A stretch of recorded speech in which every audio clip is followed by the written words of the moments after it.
Good day, welcome to Bitcoin Bounce. My name is Joseph and I'm here with Dion today. Today, we're going to look specifically at some exciting crypto news that's coming out. We're going to go over the Ethereum merge, and then we're going to talk about some Cardano news. And then finally, we're also going to look at the 5 top coins. Now, I'm specifically going to refer to some of the news that came out from Coin Bureau, and that's what we're featuring today. All right, Dion, how are you doing today? Well, and you, Joseph, when do you expect this merge to actually happen now? Yeah, so the Ethereum merge, it's not just a one moment there they do the merge.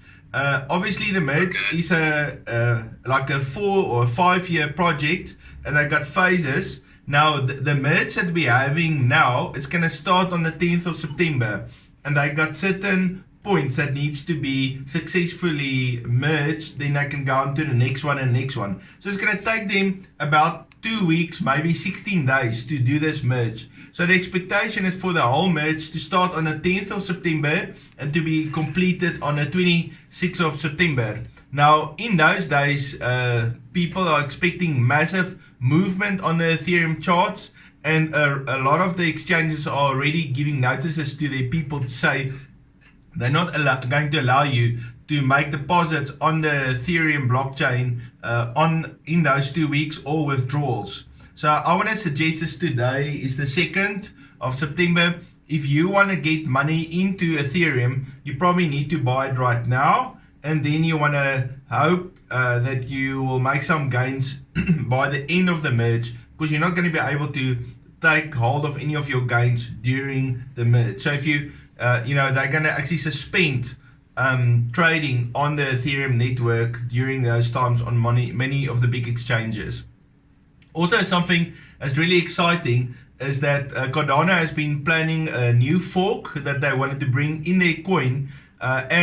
Interesting enough, and I don't think it's a coincidence, they are launching this exactly over the time while the Ethereum merge is going. And so I'm not saying the Ethereum merge will be a fail, but in the event that the Ethereum merge fails, I think a lot of people is going to move their money from Ethereum to the Cardano network, and I think quietly they might hope some of that will happen.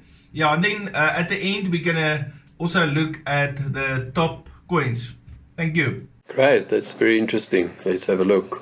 If you're wondering where all the speculation has been coming from, the answer is, of course, Ethereum's transition from proof of work to proof of stake, which is officially expected to occur between the 10th and 26th of September, as per a blog post by the Ethereum Foundation.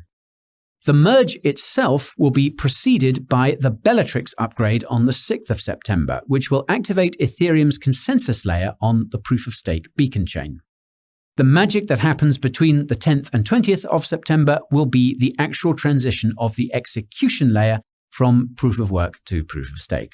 As amazing as it is to finally get confirmation of one of the most highly anticipated milestones in the history of cryptocurrency, the fact of the matter is there could still be some unforeseen issues, as was the case with the discovery of a small bug on the very day that the final dates were announced. Don't get me wrong, Ethereum's core developers are definitely prepared for the upgrade and have likely found all the bugs that any human being could hope to find.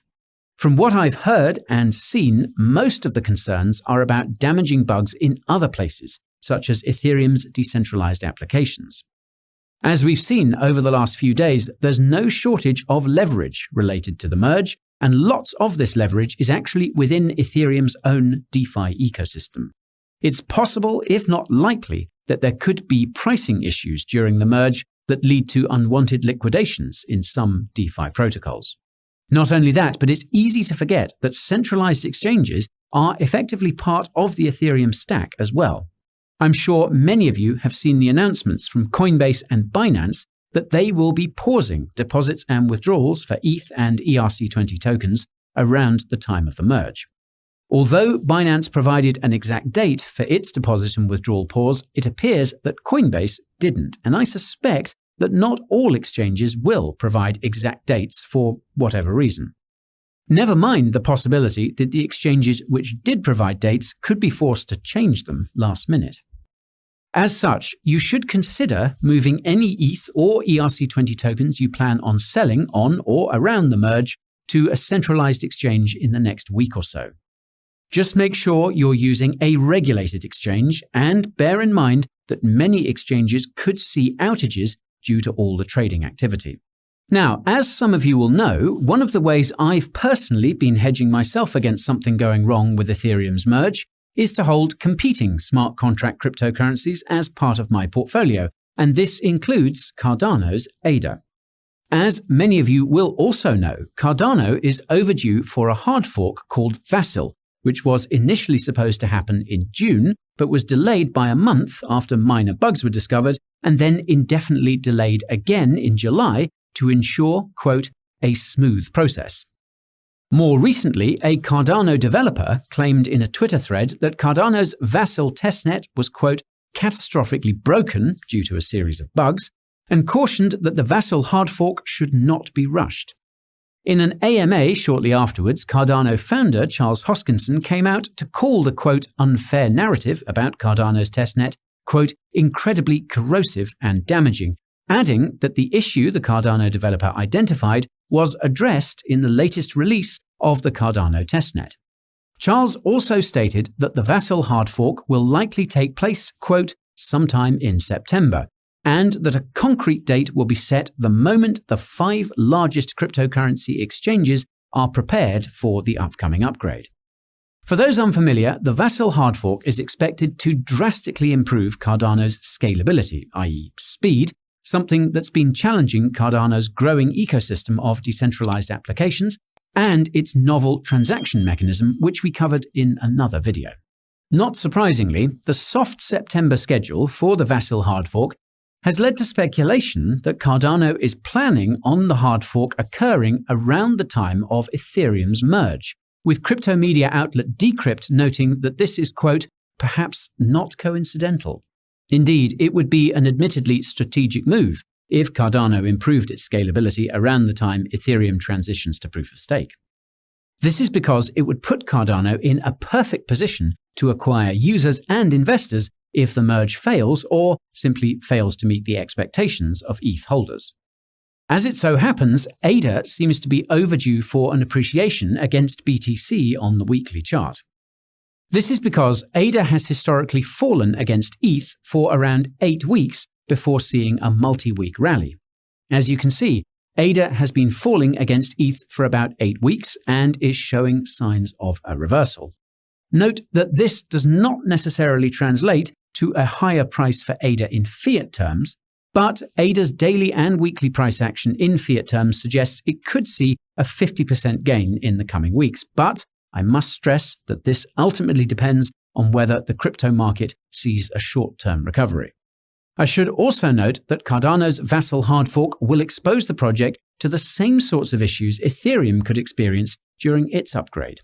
This is probably why other Ethereum competitors, such as Solana, appear to be on the brink of a bigger breakout against both ETH and the USD. Now, last week's top-performing cryptos were eCash, Chiliz, the Huobi token, Synthetics, and Cosmos. Starting with eCash, its XEC coin appears to be pumping because of an upcoming upgrade called Avalanche, which is scheduled for the 14th of September. Funny how every crypto project is pushing updates in mid-September.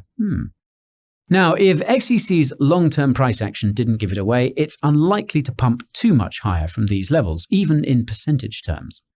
I suspect there's lots of retail investors who bought at or near the top thinking XEC was going to moon due to its low price tag, even though market cap is what matters. Next up, there's Chiliz, whose CHZ token appears to be pumping on the news that the crypto project will be creating its own token standard as part of the Chiliz 2.0 upgrade, something that's probably a good idea given all the uncertainty around the merge.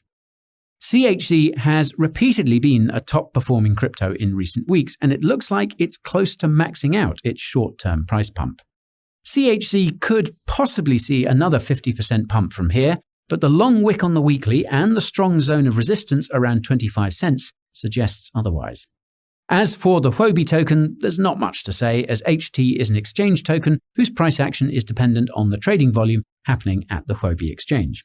I'm actually quite surprised that HT pumped at all, given that Malaysian regulators issued a warning about the exchange last week. Typical crypto market, am I right?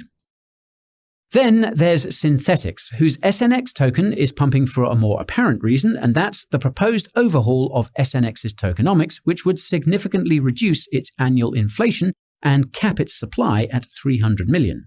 Even so, SNX isn't looking too hot on the charts, and that's probably because Synthetics is part of Ethereum's ecosystem, which was shaken especially hard over the weekend due to all the speculations, expectations, and uncertainties around the merge. With some luck, SNX will find $4 again. And last, but certainly not least, we have Cosmos, whose Atom coin appears to be pumping because of a recent blog post by Van Eck, which projects the coin will grow by 160x by 2030. And the news that Cosmos's interchain security is closer than ever with the recent passing of Proposal 72. Atom has held up much better than other cryptos during the recent dip, and this is actually something that it has done before. Many traders are expecting Atom to hit $14 in the short term, and I find it hard to see how it could go any higher given all the resistance it faces above those levels.